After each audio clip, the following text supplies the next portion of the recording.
for tuning in to Hacks and Hobbies with your host, Junaid. In Season 2 of Hacks and Hobbies, we're visited by our amazing guests coming from all walks of life. Want to learn their story, their struggles, and their journey on how they got to where they are today. So stick around. Today, we have Ariel Margolis. He's the CEO and founder of E-Learning Solved. I met him through several other connections, got to work together in creating a e-learning platform for one of our mutual friends. And today I have the opportunity to speak with him and learn his story. Ariel, welcome to Hacks and Hobbies. How are you doing? I'm doing well. Thank you, Junaid. Glad to be here. Fantastic.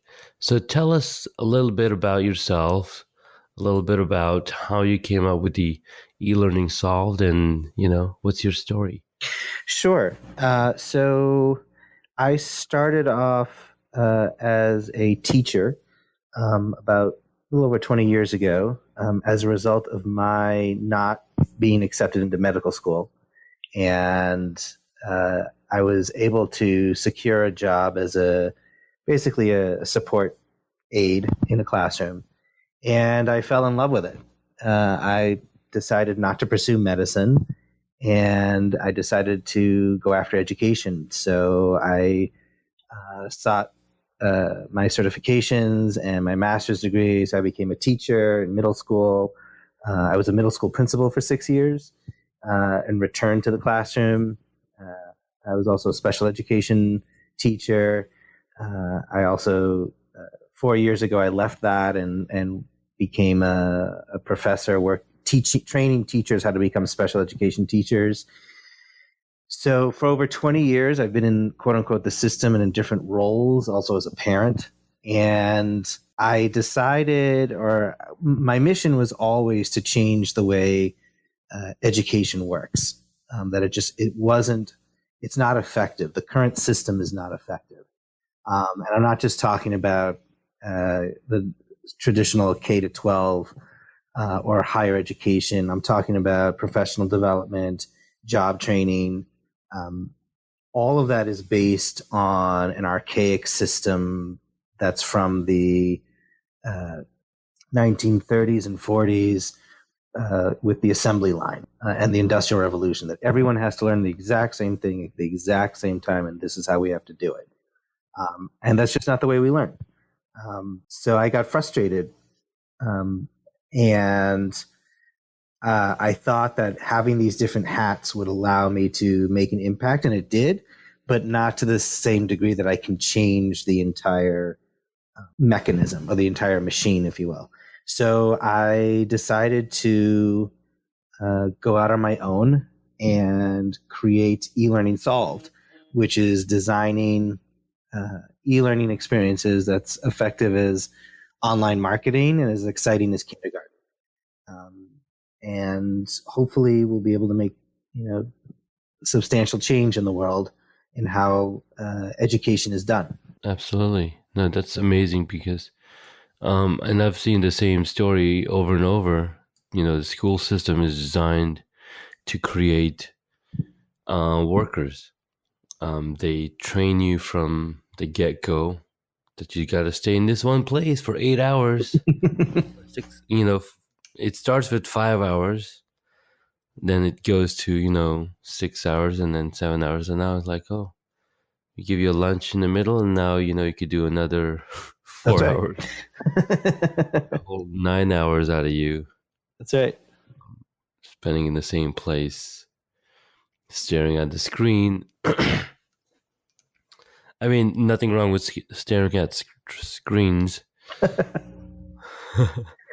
We do that regardless of if we're working or not. True, very true, and it's all how we use it. What tools are learning, and I'm not saying that everything in school systems are broken, but and when you talk to individual teachers and principals, deep down, most of them don't want to teach or run the schools the way that they're doing it. but they feel they have no choice. There's like this overarching foreman, if you will, that's watching over the factory, making sure that, well, we have to do it this way because this is how we've always done it. And if we don't do it this way, then kids won't be prepared. But we know that's not true. And in fact, the millennial generation has demonstrated that. They're saying we're not doing it this way. We don't need to do it this way. And they're being very successful. Oh yeah, absolutely. So, it's a game changer. And I think that's the generation that's going to really have an impact on how education's going to basically embrace what they are so passionate, what they believe in, which is you should be able to study what you are interested in, what drives you, and choose your own path. And yes, you still need to learn how to learn. You need to learn how to learn, so that way you can acquire the information and skill sets that you need. Yeah, no, that's so very true. And interesting point that you mentioned, right? So in the school system, they have the headmaster or the principal who's watching over is everybody, performing their duties like they're supposed to, similar to in a factory. And actually, one of my cousins, he is a principal for a school. And I talked to him, he's like, dude, it's the worst job ever. Because I'm never in front of a computer. I'm always talking to people. There's everybody just wants a little minute of my time. Parents, teachers, students. And it's crazy. I'm like, wow. Didn't think of that at all. Yeah, it's a very demanding job, and any position in education is a demanding job, and it's undervalued. I think that every teacher and principal is underpaid tremendously. I don't care if you're working only 10 months a year. It's undervalued, and yet combine that with the broken system, it's a losing battle. You're treading water. Your cousin is treading water, just to stay afloat. So it has to change. It does. And it looks like that your e-learning platform has created a way that is where the future lies. I mean, if I look at the future or look at the past, Khan Academy, and you probably know of this, right? He just recorded a video because he wanted to help his cousin or help his nephew with some math problem. And he's like, oh, I don't have the time to actually do it live. Why don't I just record a YouTube video and he can just go watch it? And one time he was like, oh, I have the time today. I'm going to teach him. And the kid was like, no, make the video. I'd rather do with the video, pausing and then going back than asking you questions in live, because your time is limited and I'm used to this new way of learning from you. Yes. So, right? Yes, and I think that was revolutionary in Salman Khan's was revolutionary in that we have the technology to teach students that are either need a specific subject or skill set taught, or something that they're interested in, and can access it anywhere, right? Versus having to be in the classroom. So that was revolutionary. That was the spark of, oh, we don't have to do it the way we've been doing it. So that was a huge advancement in education.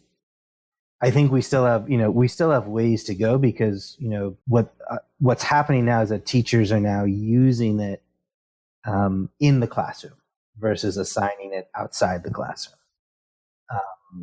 So watch this video and then go home and do your homework, for 20 minutes versus watch the video at home, come into class, let's review, let's discuss, and then let's apply it, right? Let's figure out what we can do with it. Yeah, that way you're actually engaging the mind of the youngins. Yes. And they're individually they're learning, but then in a group setting they're discussing and having debate and having conversation around those things. That's a really nice idea. Exactly. And you can do that outside of school as well. You could have, with technology today, you could have the kids all go on at 5 o'clock or whatever with the teacher for 45 minutes and watch the news, or if there's an event that's happening that's related to what they're studying. If there's a volcanic eruption or whatever that's occurring and there's going to be a report in the afternoon, let's all go on and we can watch, right? And teachers are afraid to say, this is what we're going to do. And they use the excuse, well, not everyone's going to do it. Kids are not going to get on and then they're going to get lost. Mm-hmm. And I think that, number one, if it's set at the beginning, if the priorities are clear that, this is going to be some of the expectations, parents will get on board with it. Absolutely. And you'll always have kids that won't do it. Mm-hmm.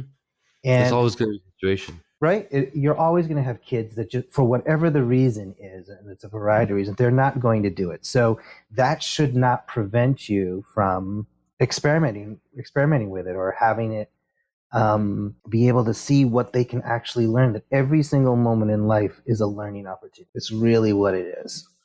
And doing worksheets or taking tests and memorizing facts are just not what's necessary anymore. No, because nobody uses those facts anymore. Everybody's got access to a smartphone, access to Google, Dr. Google here. Exactly. So you could look it up. You can look it up, right? And it's that skill of looking things up, right? That's something that teachers, for the most part, are not teaching, because they don't necessarily have the dictionaries in the classroom anymore. No. So you can't look it up, right? And they're giving the information because either they don't allow the technology in the classroom, or there's not enough technology to go around. Yeah. And so you're not teaching the skill set of Google it. Both my wife and I had to teach our kids how to do that. And that's our number one line. Like when they say, how do you do it? Like, Google it. Ask Alexa, ask Google. Yeah. Right? Yeah. So recently I read a news where Google was providing Google Chromebooks to kids or will be in upcoming months. So the news article was, no more snow days because kids can do homework at home. That's right.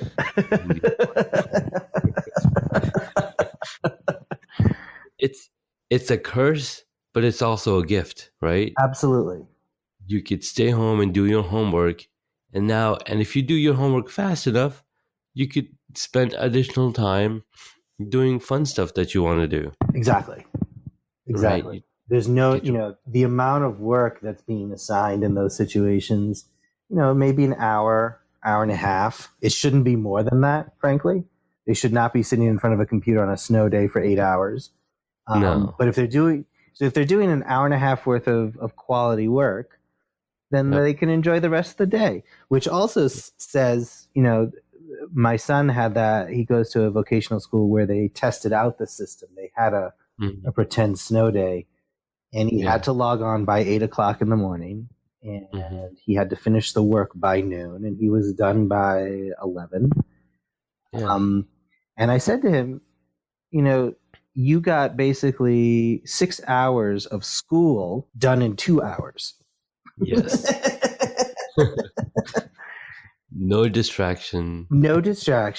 Totally focused, bite-sized information. You learn something. And it's 2 hours. I said, now you got the rest of the day. Go explore. Go do stuff.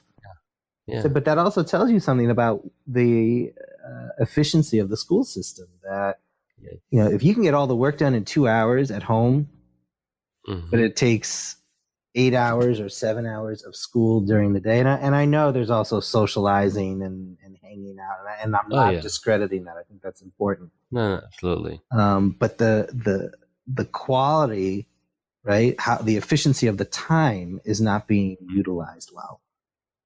Yes. Spend 20 minutes on learning a concept and then go apply it. Go outside. Go on a virtual tour of the Smithsonian's. Go explore Egypt if you're studying ancient civilizations. You can do that now. We couldn't before. You and I grew up with textbooks. Yes. Right? And if we're lucky, they were color pictures. Yes. Right? Yes. Yeah. Right? And yeah, absolutely. And now they even have virtual reality. Yes. Which is even like you want to go to Mars? Here you go. There's an app. There's an application. You can go visit the Mars site where rover is roving around. Exactly. You can visit with Buzz Aldrin where they landed on the moon. Yep. Absolutely. And talking. It's all possible now. It's all possible. And you can talk to the experts. You can reach out to the scientists at NASA and and ask questions about the Mars rover, or you can, find experts and be able to talk to them about, space exploration, or, the latest discoveries in Egypt or Greece, or the political issues that are going on right now in England. You can ask people. You can hear from experts. Again, that's something that we couldn't do because technology didn't allow it. It wasn't available. Exactly. I'm 44 years old. I don't know how old you are, but I'm 44. So I'm about the same, 42. 42. Okay, so if you ever had a call overseas, I remember this growing up as a kid in Boston. We had family in Israel, and you had to reserve like 2 weeks in advance with the phone company the day and time you were going to call. Wow, they're going to fly somebody out there. Right? Because the cables had limited bandwidth. Right? Yeah. Right? So you had to wait and set the time to call. And now you can go on WhatsApp, Skype, whatever, for free anytime. Anytime. Right? So it's amazing. It's amazing. And that's where the frustration comes into play. It's like, you got all this knowledge available at your fingertips and ability to learn. Yes. So go do it. Like, put that textbook down. Yeah. Just put it down and focus on who's in front of you and what they're interested in, and they'll get the skill sets. That's your job as a teacher, to teach them the skill sets. But it doesn't have to be through the textbook. No. Well, we'll certainly try to solve that problem. I sure hope so. In our lifetime. Because I see so many systems. I mean, with the beginning, Khan Academy, then we had lynda.com. Yep. I learned so much tech stuff and learning how to use software, learning how to shoot my camera, all through lynda.com. And LinkedIn made a really nice move of purchasing lynda.com, because now all of that stuff is accessible for anybody on LinkedIn. The other thing, there's Udemy. Udemy has risen to popularity in the past few years. I learned about another platform called Teachable, and there's of course Coursera.org, where every single university has a course on there. Yes. And it's just crazy awesome. Right? It's amazing. And the video, the 30-day video challenge that you took with Rob Howes, and you were showing us all these different features on video capturing with your phone, right? Yeah. And that was, you took that from your own experience, you took that from what you learned in Linda and all these other courses, and you shared it, Mm, right? So you yeah, became the expert, you became the educator, exactly. and taught people that were, again, interested in learning how to do it, Mm-hmm. right? No one You have is to have that. forced to do it, No. right? So Mm-hmm. you get people that are totally engaged with it, and then it's spreading word of mouth and saying, "Hey, look at this cool feature that could be done." So you did the coming from the future, looking like Yeah. a hologram, and then I think Rob did it 3 days Yep. ago. Yep. He recently got the iPhone XR 10R, and that's so you need to have the iPhone 10, 10R, 10s to be able to do that with your phone. So it's a Apple only, it's an Apple device, Apple app Yeah. that combines this. Um, and I know another way I can play with it. I haven't tried it yet, but I know some other ways to play with that. But that'll be interesting to show and share. I've shot a lot more videos that haven't gone up yet. So, and then that's the other thing that I'm working on. Well, I haven't started, but I'm thinking in my mind what different techniques I can put together in a small course. And when I learned about teachable.com, I was like, this is amazing. Mm-hmm. It's pretty straightforward and what you can do. And last year, actually, I signed up with, or maybe 2 years ago, I signed up with Udemy. I'm like, I'm going to create my own course on using Sketch for user experience design. But again, you need time. You need time to sit down and create these courses, or create the videos and the whole curriculum and syllabus. And Yes. I don't have the expertise in that area. Yes. Um, it does take time. Mm-hmm. There are the biggest, though I would say the most important piece is to ask, like, what are your essential questions? What are the goals? Yes. And then figuring out who your audience is, Mm-hmm. and shooting the videos and getting the other content or skill sets. I think that's there's no especially for educational purposes, if it's public on YouTube, you can use it. There's no need to Mm-hmm. recreate the wheel. Yeah. So a combination of ready-made pieces, and then also making sure that the call to actions are engaging isn't the right word. I would say they're relevant. Mm-hmm. You know, if you're Yeah. teaching how to do X, then the activities should reflect that.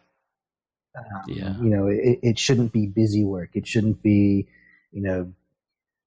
send me your picture and tweet it Yeah. out. That's not going to be relevant for people. No.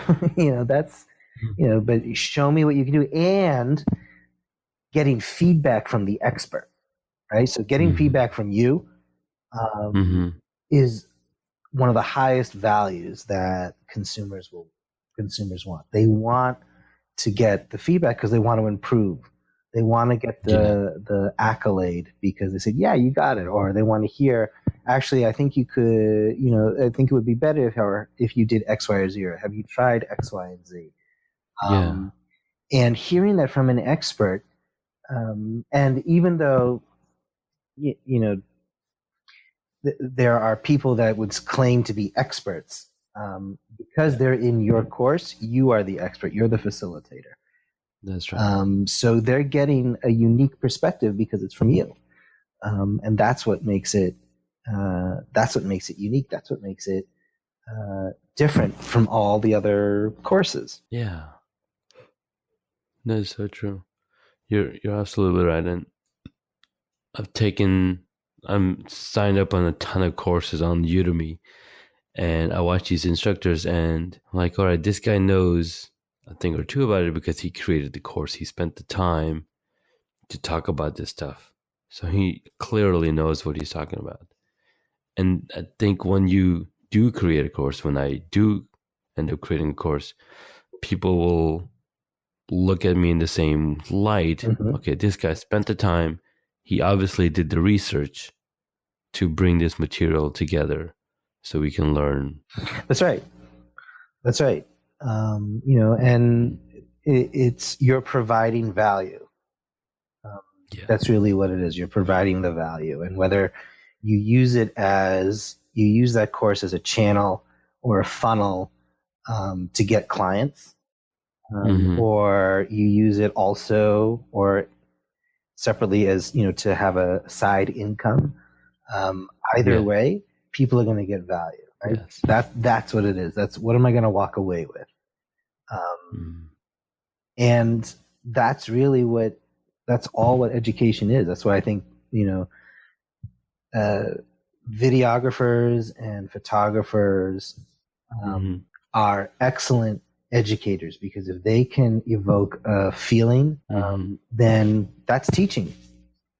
That is, right? You evoked a response. That's teaching. If marketers are ideal educators, because in 30 seconds, they can evoke a feeling and a call to action.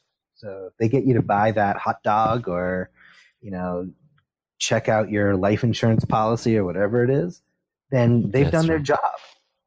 Yeah. Right? That's what. Yeah. And there's no reason why education, teachers can't do the same thing. Right? You got to make it relevant. You got to make it of value, and you got to make it interesting. Absolutely. Yeah. No, this is very eye-opening, and I mean, hearing it from another perspective, especially who's an expert and been in the field for over 2 decades. It's what's that word? It's reassuring. Good. Well, it's very glad to hear that. Yeah. I just I think that it's been happening for a long time. I think there's a growing sense that things do need to change. I don't think people know how to do it. I think people are scared to do it. Oh yeah. I think they're terrified. I actually heard an interesting reason as to why we're not changing as quickly as we can is because we need the workers, right? We need people to not ask questions and to press the buttons and to fall in line and to and I think people will do that if that's what they want to do. Yes. There's no if you're interested in serving your community, you can serve your community as a policeman. You can serve your community as a garbage woman. You can serve your community as an arborist, whatever it is, right? It's all in how you frame it and how you see that. If it wasn't for me, the community would suffer. That's how I see, each individual, right? Yeah. We get the garbage guy that comes out each week. If he didn't come, then our trash would be up or would be all over the street. Oh yeah. Right. So if not for him, our community would be trash. That's right. Right. So we need. I mean, everybody will do what they love to do. That's right. At the end. That's right. And that's and there's no shame in it. It used to be that was considered, a negative thing to do, right? That at least when I was growing up, and growing up in a Jewish household, you had to go to college and you had to go to graduate school. Yeah, and you got to get a good profession, a doctor, a lawyer, an accountant, something, right? Selling a business. Yes. Right, and that's and many people grew up that way. And now looking back, I wish I had gone to a vocational school like my son's going to. I wish I was able to explore. I would have done so many different things and have those options. Yeah. So. Absolutely. So one of the reasons why our parents want us to do those jobs, like be a doctor, be an engineer, be a lawyer, is because they didn't have the opportunity. Correct. So that's one of the reasons. And I think it was Malcolm Gladwell talking about this in his book Outliers, Mm-hmm. and why there's so many Jewish people in the attorney space. Yep. It's because when they migrated, they were doing different jobs where either they're shoe building or work that required hard labor. Mm-hmm. Right? So they worked hard so that their kids go to a better school. Right. So now it's coming around where, okay, we've achieved all of those things. Now we need to go into more different areas. And that's where our generation looks into. It's like, okay, we've achieved all of these accolades and things in the past. Can I look to do something that I'm more passionate about? That's right. Yeah. That's right. Absolutely. And you're absolutely right. Like my grandparents, were like, you're going to, told my parents, you're going to go to college and you're going to do X, Y. Yeah. You're got to get into Harvard because we don't, you have the option now, so you got to do it. Exactly. Right? Whereas now, like we've made it, right? We made it. Exactly. So we can now do what we want to do, right? There's that, going back to that Gilded Age of, you want to be an artist, go study to be an artist. Yeah. That's awesome. You got to first learn what it means to be an artist and exactly. Just drawing a scribble doesn't mean you're going to make $1,000. Yes. but if you're passionate about it, great. Go after it. Yeah. Yes. That's so strong. Wow. There's one more thing I was trying to remember, but yeah, teaching. So I mean, after doing those videos and had the inclination of teaching for a while, right? So anytime somebody comes up to me, it's like, hey, how do I do this? How do I, make this graphic or a logo or a web page? And I would, get into it and, teach them, what different things I think about. Or when you're building a computer, why would you build a computer this way versus that way? So there's a lot of different things that I learned that I was passionate about, and I love to teach about it. So for the longest time, I was like, I want to do a course. I want to teach, because watching people on Lynda.com and learning from them, and I was like, this is not too hard. Like after you look at all the tools that are required and what goes into creating a course, it's not that hard at all. You just have to, buckle down and do it. So 2019 is the year that I aim to create one course for myself. Awesome. Yeah. Happy to help and guide you if you want. Awesome. Happy to do. Maybe a few courses. There's a webinar I watched of on Teachable, because I think they were pushing pretty hard back in November, or maybe it was October, and I watched some of the instructors, and this one instructor, she was like talking. She's like, yeah, I have like 50 courses on Teachable. I was like, 50 courses? He's like, yes, the more options you have, the more money you're going to make. Like, well, that certainly does make sense. 50 courses. Yeah, but she's like, I've been doing this for 4+ years. And she had only come on Teachable, about 18 months ago. So maybe it's like 2 years now. And she's like, yeah, I've got 50 courses on Teachable. And then the amount of money she made is like $2 million. Whoa. 18 months. It's like, okay, that wow, that's something to aim for, right? Yeah. And look at the blueprint of what she's doing and what we got to do, because it's like you don't always need to be on video. Correct. For your courses. Correct. It could just be a voice and a PowerPoint, because you're getting knowledge across. Like, yeah. That's so true. Yep. And there's people on Udemy doing the exact same thing. I'm like, wow, it's just amazing. So hopefully I get there sometime.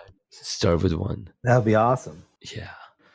Cool, man. Well, Ariel, it was really awesome talking with you. Same here, Junaid. It was great speaking with you. Enjoyed it. I enjoy your learning more about photography, videography. And kudos to you for starting your own business. That's awesome. Thank you very much. We'll chat real soon. Talk to you All later. right, take care.